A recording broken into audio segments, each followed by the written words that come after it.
Assalamualaikum warahmatullahi wabarakatuh.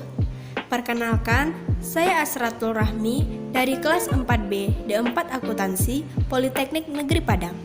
Pada kesempatan kali ini, saya akan menyampaikan rancangan atau rencana penelitian yang akan saya lakukan, yaitu pengaruh tingkat pendidikan, skala usaha, dan pelatihan akuntansi terhadap praktik akuntansi keuangan pada usaha mikro, kecil, dan menengah atau UMKM di Kota Padang.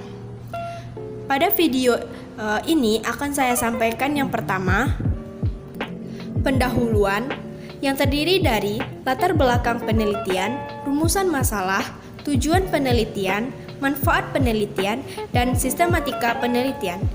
Yang kedua, metode penelitian yang terdiri dari desain penelitian, pengumpulan data, dan data analisis. Baiklah, pertama pendahuluan yaitu latar belakang penelitian. Usaha mikro, kecil, dan menengah atau UMKM adalah salah satu kegiatan ekonomi strategis yang memegang peranan penting dalam pertumbuhan ekonomi negara maju maupun negara berkembang. Kedudukan UMKM adalah sebagai berikut. Yang pertama, pelaku utama pada kegiatan ekonomi di berbagai sektor. Yang kedua, penyediaan lapangan pekerjaan terbesar. Dan yang ketiga, pelaku primer dalam pengembangan kegiatan ekonomi daerah dan pemberdayaan masyarakat. Yang keempat, investor pasar baru serta ekonomi. Bahkan, UMKM yang sudah go internasional pun dapat memberikan sumbangan dalam menjaga neraca pembayaran melalui sumbangannya untuk menghasilkan ekspor. Usaha mikro, kecil, dan menengah atau UMKM di Indonesia memiliki banyak tantangan di era global ini. Salah satunya yaitu harus berjuang meningkatkan kapasitas dan berkualitas sehingga mampu bersaing. Untuk meningkatkan produktivitas dan daya saing secara internasional, diperlukan dukungan dari berbagai pihak untuk mengembangkan UMKM di Indonesia. Termasuk tersedianya kebijakan yang mendorong perkembangan UMKM. Nah, salah satu penentu keberhasilan UMKM ialah tersedianya akses pendanaan oleh lembaga keuangan. Untuk mengakses pendanaan tersebut, UMKM wajib menyusun laporan berdasarkan standar akuntansi keuangan yang berlaku. Dewan Standar Akuntansi Keuangan atau DSAK menerbitkan standar akuntansi keuangan entitas mikro, kecil, dan menengah atau ESAK EMKM untuk membantu UMKM dalam mengimplementasikan praktik akuntansi dalam usahanya, sehingga dapat menghasilkan laporan keuangan yang relevan dan dapat digunakan untuk mendukung pertumbuhan dan keberlanjutan UMKM. Menurut Evi et al. 2018. Pencatatan yang dilakukan pada UMKM meliputi pencatatan penjualan, pembelian, persediaan, kas masuk, kas keluar, biaya, dan gaji. Pelaporan akuntansi dilakukan hanya sebatas untuk kepentingan pengelolaan usaha, menurut Elizabeth 2012. Banyak pemilik usaha kecil merasa pembukuan atau akuntansi sangat sulit dilakukan. Bagi mereka, proses akuntansi tidak terlalu penting untuk diterapkan. Yang terpenting bagi mereka adalah bagaimana cara menghasilkan keuntungan sebaik-baiknya dari bisnis yang mereka pelajari tanpa harus khawatir dengan masalah atau pembukuan atau akuntansi. Para pelaku UMKM seharusnya lebih memperhatikan bagaimana praktik akuntansi itu pada usaha yang mereka jalankan. Melihat banyaknya manfaat dalam praktik akuntansi yang sangat besar ketika diterapkan pada UMKM, karena mereka adalah dasar untuk menentukan untung atau rugi dalam usaha yang akan mereka jalankan. Nah, Kota Padang merupakan ibu kota dari Provinsi Sumatera Barat. Sebagai kota pusat pemerintahan Sumatera Barat, Kota Padang menjadi salah satu sentral bisnis dengan jumlah UMKM yang lebih banyak dari kabupaten lain di Sumatera Barat ini. Berdasarkan data statistik Sumbar tahun lalu, jumlah UMKM di Sumbar sebanyak 593.100. Dari jumlah tersebut terdiri dari mikro sebanyak 531.350 atau 89,59%.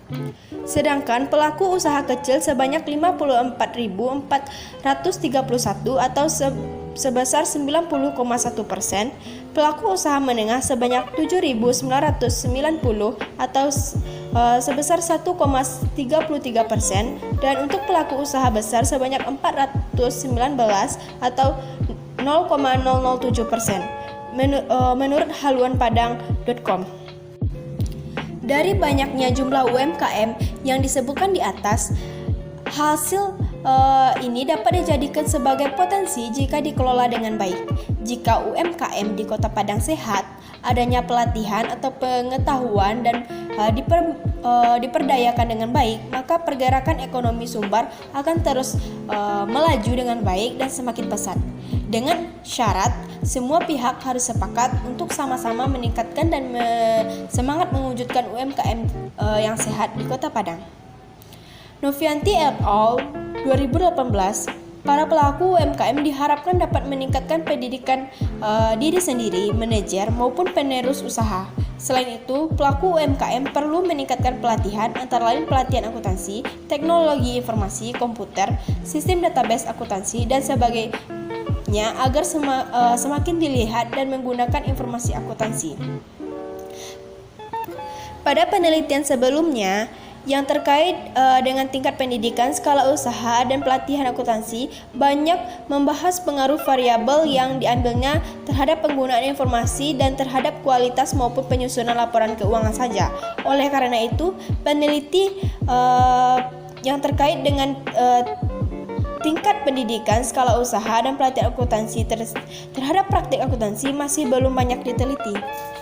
Nah, berdasarkan uraian di atas dan perkembangan UMKM di Kota Padang, maka peneliti ingin melakukan penelitian dengan judul Pengaruh Skala Usaha, Tingkat Pendidikan, dan Pelatihan Akuntansi terhadap Praktik Akuntansi Keuangan pada usaha mikro, kecil, dan menengah UMKM di Kota Padang.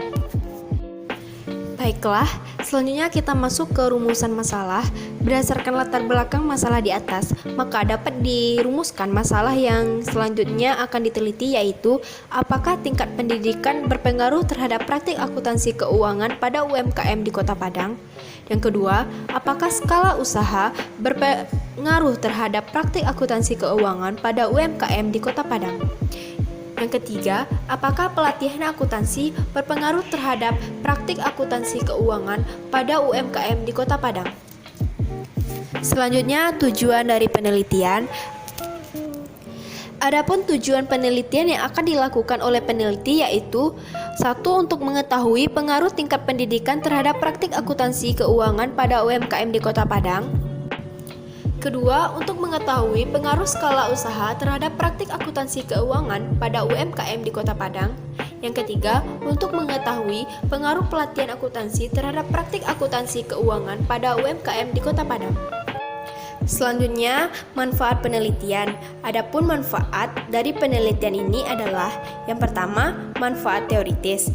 Secara teoritis, manfaat penelitian dalam tulisan ini adalah agar dapat menjadi tambahan literatur atau referensi dan menambah ilmu pengetahuan penulis serta pembaca mengenai ilmu-ilmu ekonomi, terutama akuntansi khususnya pada UMKM mengenai praktik akuntansi keuangan. Yang kedua, manfaat praktis yang terdiri dari bagi akademisi sebagai tambahan informasi dan referensi tentang hal-hal yang berkaitan dalam penelitian dan untuk memperkaya wawasan ilmu pengetahuan ilmiah sekaligus informasi dalam menunjang penelitian di masa yang akan datang, khususnya masalah pengaruh tingkat pendidikan, skala usaha, dan pelatihan akuntansi terhadap praktik akuntansi keuangan pada UMKM di Kota Padang. Yang kedua, bagi UMKM. Bagi pihak UMKM, hasil penelitian ini dapat memberikan kontribusi pemikiran untuk mengatasi faktor-faktor yang mempengaruhi praktik akuntansi keuangan. Dan yang ketiga, bagi masyarakat. Sebagai sumber informasi bagi masyarakat, khususnya mengenai masalah pengaruh tingkat pendidikan, skala usaha, dan pelatihan akuntansi terhadap praktik akuntansi keuangan pada UMKM di Kota Padang. Kemudian, sistematika penelitian. Penelitian ini akan terdiri dari 5 bab. Yang pertama yaitu bab 1, pendahuluan. Bab ini menyajikan latar belakang penelitian, rumusan masalah, tujuan penelitian, manfaat penelitian, dan sistematika penulisan. Yang kedua, bab 2 kajian pustaka. Bab ini menyajikan landasan teori mengenai permasalahan yang akan diteliti, penelitian dahulu, dan kerangka penelitian. Bab 3, metode penelitian. Bab ini menyajikan metode penelitian yang akan dilakukan yang berisi populasi dan sampel penelitian, variabel penelitian, uji instrumen penelitian, dan metode analisis data. Yang keempat, analisis data dan pembahasan. Bab ini menguraikan mengenai hasil data yang berkaitan dengan penelitian yang telah dilakukan dengan menggunakan alat dan analisis data sehingga akan menjawab rumusan masalah. Bab 5, penutup. Bab ini menguraikan kesimpulan dan pembahasan mengenai penelitian secara keseluruhan dan saran untuk meningkatkan serta memperbaiki penelitian selanjutnya. Selanjutnya kita masuk ke bab 3, yaitu metode penelitian yang terdiri dari desain penelitian. Metode yang digunakan dalam penelitian ini adalah metode kuantitatif. Penelitian kuantitatif ialah suatu metode yang bersifat induktif, objektif, dan ilmiah, di mana data yang diperoleh berupa angka-angka atau skor atau nilai, atau pertanyaan-pertanyaan yang dinilai dan dianalisis dengan analisis statistik. Menurut Hermawan 2016, dalam penelitian ini, peneliti menggunakan metode survei, sebuah metode yang mengumpulkan dan menganalisis data dengan menggunakan interview atau kuesioner yang diisi oleh para responden dari objek penelitian yang ditetapkan untuk mendapatkan informasi. Selanjutnya, pengumpulan data. Teknik yang digunakan untuk mengumpulkan data dalam penelitian ini yaitu survei menggunakan kuesioner yang akan disebarkan langsung kepada pemilik atau manajer UMKM di Kota Padang secara acak. Responden diberikan waktu untuk mengisi kuesioner yang dibagikan dan akan dikumpulkan langsung oleh peneliti. Kuesioner terdiri dari 2 bagian, yaitu bagian pertama ialah pertanyaan mengenai data pribadi responden yang akan dijaga kerahasiaannya. Bagian kedua ialah berupa indikator untuk menguji variabel penelitian dengan skala Likert. Model skala Likert adalah skala penilaian untuk mengukur pendapat, persepsi, atau sikap seseorang atau sekelompok orang dengan memberikan rentang nilai.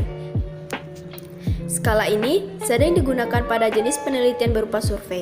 Jawaban yang diberikan pada setiap indikator dari 1 dengan tanggapan sangat tidak setuju (STS) sampai dengan 4 dengan tanggapan sangat setuju (SS). Sebelum kuesioner disebar kepada responden, peneliti menguji pemahaman responden terhadap pertanyaan atau indikator setiap variabel kepada beberapa rekan dan beberapa kalangan atau latar belakang. Hal ini untuk menentukan bahasa yang digunakan harus bersifat umum dan dapat dipahami oleh semua kalangan. Kemudian data analisis yang terdiri dari uji validitas. Uji validitas digunakan untuk mengukur sah atau valid atau tidaknya suatu kuesioner. Menurut Ghazali 2013, uji validitas dapat dilakukan dengan melakukan korelasi antara skor butir pertanyaan dengan total scroll konstruk atau variabel menurut Ghazali 2013. Uji validitas ini dilakukan dengan membandingkan R hitung dengan R tabel untuk degree of freedom atau DF sama dengan N kurang 2. Dalam hal ini adalah jumlah sampel. Untuk menguji masing-masing indikator pertanyaan valid atau tidaknya dapat dilakukan dengan membandingkan correlated item total correlation pada setiap konstruk. Jika R hitung lebih besar dari R tabel dengan nilai positif, maka butir pertanyaan atau indikator tersebut dinyatakan valid. Selanjutnya, uji reliabilitas. Reliabilitas sebenarnya adalah alat untuk mengukur suatu kuesioner yang merupakan indikator dari variabel dan konstruk.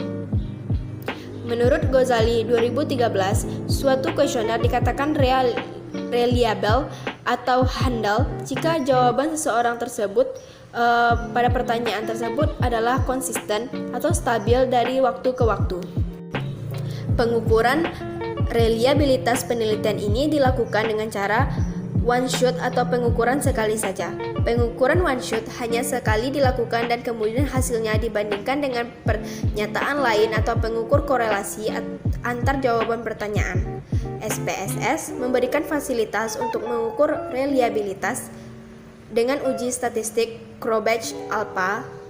Suatu konstruk atau variabel dikatakan reliable jika memberikan nilai Cronbach alpha besar dari 0,70 menurut Ghazali 2013. Selanjutnya, uji asumsi klasik yang terdiri dari uji normalitas. Uji normalitas adalah ujian yang dilakukan terhadap model regresi yang berfungsi untuk mengetahui apakah variabel residual telah terdistribusi secara normal. Ini menurut Ghazali 2013. Nah, ketika melakukan uji T dan F, terdapat asumsi yang harus dipenuhi, yaitu nilai residual mengikuti distribusi normal. Jika asumsi ini tidak terpenuhi, uji statistik yang dilakukan menjadi tidak valid. Ada dua cara untuk mendeteksi apakah residual berdistribusi normal atau tidak, yaitu dengan cara analisis grafik dan uji statistik. Penelitian ini menggunakan uji statistik one sample Kolmogorov-Smirnov yang membandingkan distribusi kumulatif dan distribusi normal. Pengambilan keputusan dengan membandingkan p-value yang diperoleh dari hasil pengujian normalitas dengan tingkat signifikansi yang ditentukan, yaitu sebesar alfa 0,00. Dapat dikatakan terdistribusi normal jika p-value besar dari alfa 0,05 menurut Ghazali 2013. Poin selanjutnya, analisis regresi linear berganda. Analisis regresi linear berganda adalah analisis yang digunakan untuk menambah jumlah variabel bebas yang sebelumnya hanya satu menjadi dua atau lebih variabel bebas. Sanusi 2011. Model regresi berganda menurut Baum yaitu Y sama dengan A tambah B1 kali X1 tambah B2 kali X2 tambah B3 kali X3 tambah E. Keterangan alfa konstanta, B1, B2, B3 koefisien regresi variabel bebas, Y praktik akuntansi keuangan, X1 tingkat pendidikan, X2 skala usaha, X3 pelatihan akuntansi. E yaitu standar error. Selanjutnya, uji hipotesis yang terdiri dari uji signifikansi simultan atau uji statistik F. Uji statistik F pada dasarnya menunjukkan apakah semua variabel independen atau bebas yang dimasukkan dalam model mempunyai pengaruh secara bersama-sama terhadap variabel dependen atau terikat. Menurut Ghazali 2013, untuk pengujian hipotesis ini digunakan statistik F dengan kriteria pengambilan keputusan sebagai berikut. Pertama, signifikan bila R value kecil dari A 0,05 sehingga hipotesisnya diterima. Yang kedua, tingkat signifikan bila R value besar dari alfa 0,05 sehingga menolak hipotesis. Untuk selanjutnya, uji signifikan parameter individual atau uji statistik T. Menurut Ghazali 2013, uji T bertujuan untuk menguji pengaruh variabel independen secara terpisah terhadap variabel dependen. Pengaruh tersebut dilihat dari tingkat signifikansi individu variabel dependen terhadap variabel dependen. Dengan asumsi variabel independen lain-lainnya konstan.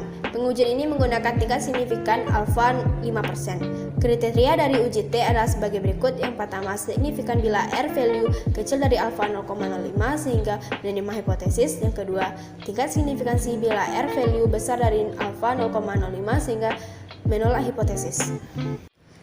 Terima kasih telah menonton video ini, semoga bermanfaat dan menambah wawasan kita semuanya. Terima kasih atas perhatiannya. Akhir kata, Assalamualaikum warahmatullahi wabarakatuh.